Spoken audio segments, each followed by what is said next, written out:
is Alagad Radio 100.5 FM. Ang tingog sang hinuban. Huwag nailain pa. Lamiaw eh.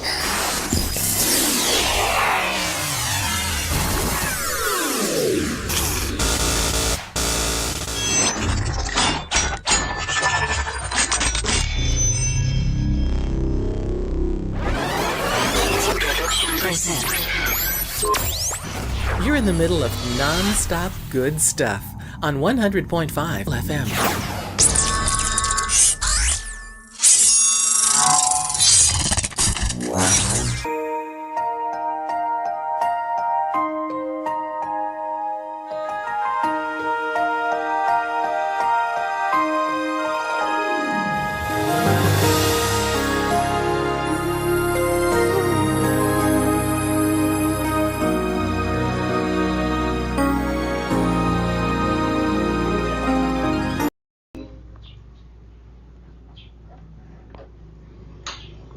Abyan, may nga dira sa imo kag welcome gid sa aton nga palatuntunan ang Ilonggo Daily Light from God's Word Radio Broadcast.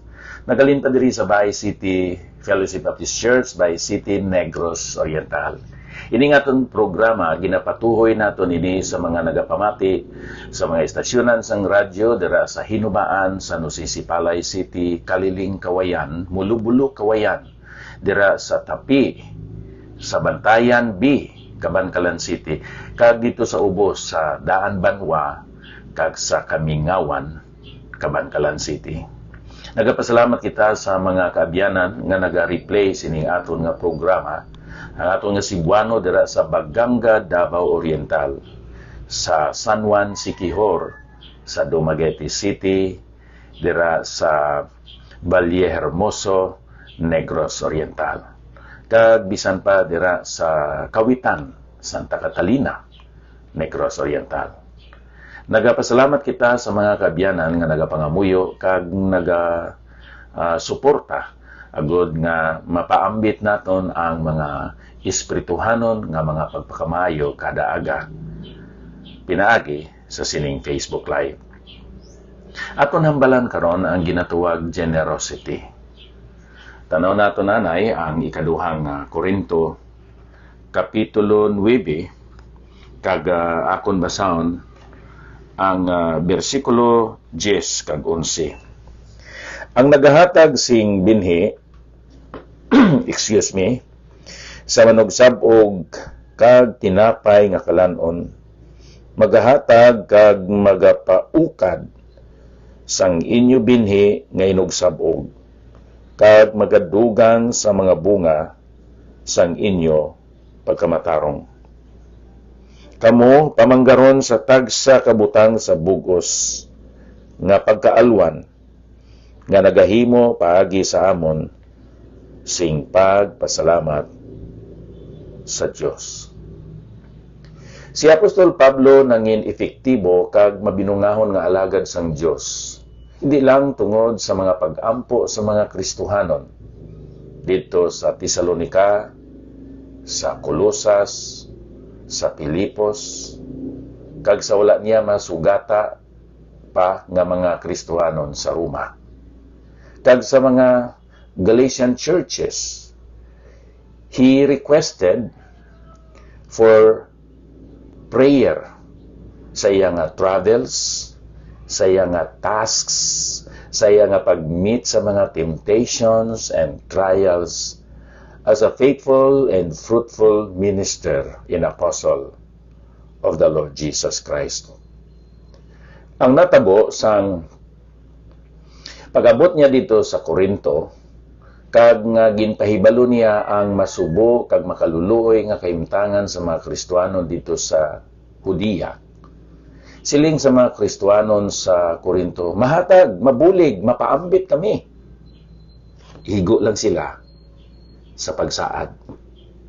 Kag sang pagbisita ni Apostol Pablo dito sa mga kasimbahanan sa Macedonia, iya nga ginpabugal ining saad, buko, kag handom sa mga Kristohanon dito sa Korinto.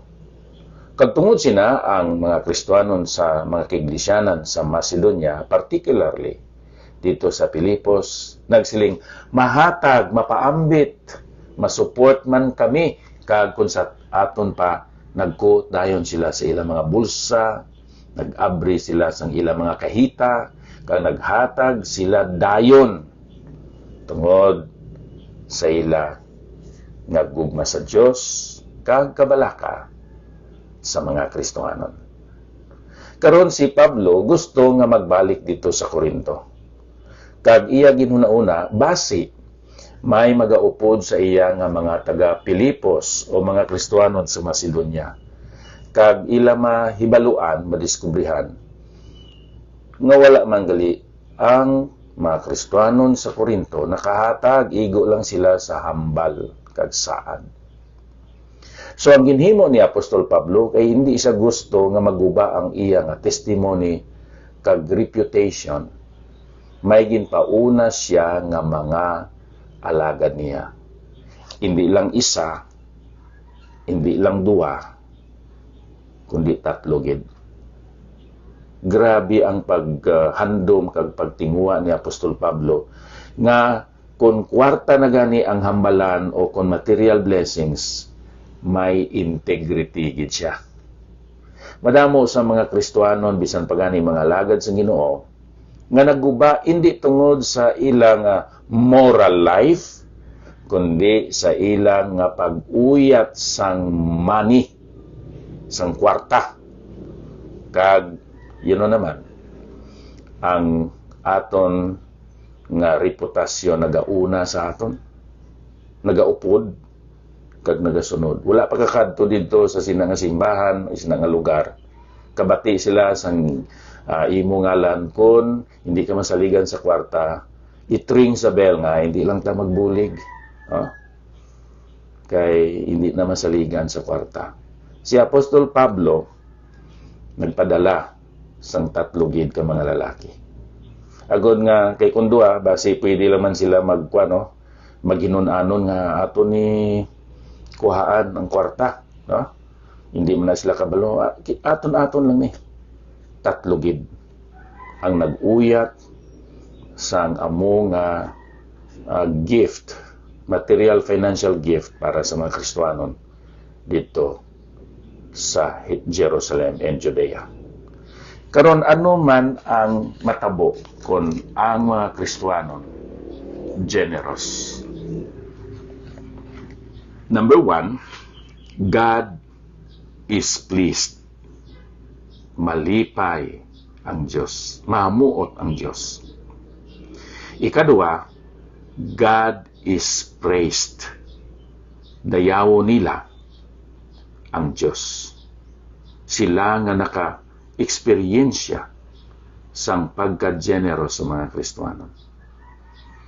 Ikadua, ano ang resulta kung kita generous sa mga tao? Nagapahayag ina nga aton gin affirm ang aton nga gugma sa ila kung kita generous. Aton gin pahayag ang aton care, aton mercy, aton graciousness, aton love sa ila. Kag ano pagid ang matabo? Sila mangin steadfast sa ila pagkabuhi ng Kristohano. Napalig-on sila sa ila nga espirituhanon kag Diyos nun nga pagkabuhi.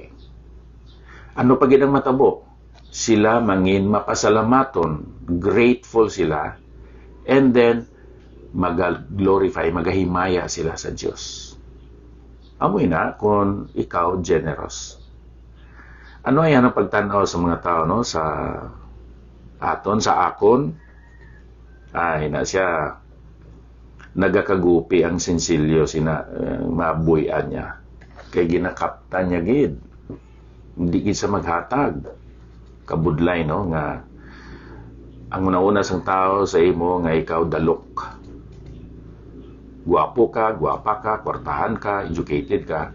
Pero kung nanungod naman gani sa paghatagay, dalok ikaw, guba ang imo pagkagwapo, gwapa, ang imo education, no?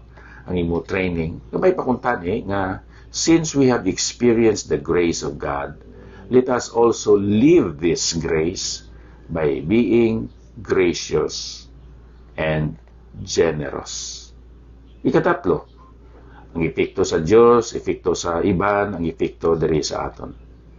Kita maka-experiensya sang gladness. It's blessed to give than to receive. Magsiling gani blessed, malipayon ka. It's a blessing. You are blessed. You experience real joy and gladness when you give, when you share the blessings that God has entrusted and blessed you. Gladness. Ano pagid? Ikaw mahimo nga godly. Diyos nun. Tungod kay imo gin butanggid sa imo kabuhi, sa imo aksyon, ang matudtuod ng Kristohanon nga pagkabuhi. Ano ang resulta karon generally sa iglesia sa Ginoo? Ma-multiply ang mga ministries, ang buluhaton sa Diyos. Wala maguna-una dira sa kabangkalan, I believe, ang mag-asawa nga makasa, nga ang ila generosity nakapamunga, nakahatag sang maayong epekto. Ang isa ni sina dira sa Fellowship Baptist College, madamo sa mga alagad sa Ginoo nga naghalin sa Fellowship Baptist Academy, then nahimo nga college. Recently, may ara kami nga reunion sa amon nga batch sa Fellowship Baptist Academy. Kag amon gin usisa, 1, 2, 3, 4, 5. 5 ka mga pastor. In fact, nanginaanom recently may nag-intra, kag madamo pagid sa mga Bible women nga sa amon nga batch. Bunga resulta sa generosity sa mag-asawa nga makasa. How about you? Tipon-tipon ka sa imo nga kwarta, ang imo nga kwarta hasta lang man sa lubnganan. Pero kung ihatag, itugpo nimo dira sa buluhaton sa Ginoo, ma-multiply ang pagpakamayo. Kag I believe ikaw ma-bless sa sinang imo pagka mahinatagon. Isa sa mga rason man nga nakapadayon kita sa buluhaton sa Ginoo because there are people who share their financial blessings. Here, ang Bahay City Fellowship Baptist Church, nagatindog ang simbahan tungod sa generosity sang mga Kristohanon. Kabakal sang duta tungod sa generosity and sacrifices of sincere and wise, careful believers. Kamay pakuntani nga makakita ang mga tao sang imo ngalan, madumduman nila ikaw nga generous. God is pleased, God is praised because of our generosity. Father, once again, we would like to thank you for the generosity of Christians. Help them to realize that these material, financial blessings are merely temporal, and yet the fruits and results of generosity go beyond the grave. It will be honored and commended in the judgment seat of Christ. In Jesus' name, amen. Nairel, salamat gid sa imo nga pag-replay sa aton nga segment karon. Tito nga call, good morning. Lutlot, may ngaga, David Diado, thank you ng Lydia Leonelyn Castro. Pastor Rini Tanhusay, we have not met but I've heard about you through ng Miriam, no?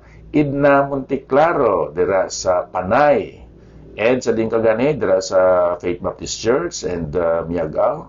God bless you. Kag sa atong mga kabyanan diri sa Bay City, ang Diyos magpanalangin kanatong tanan. Daghang salamat.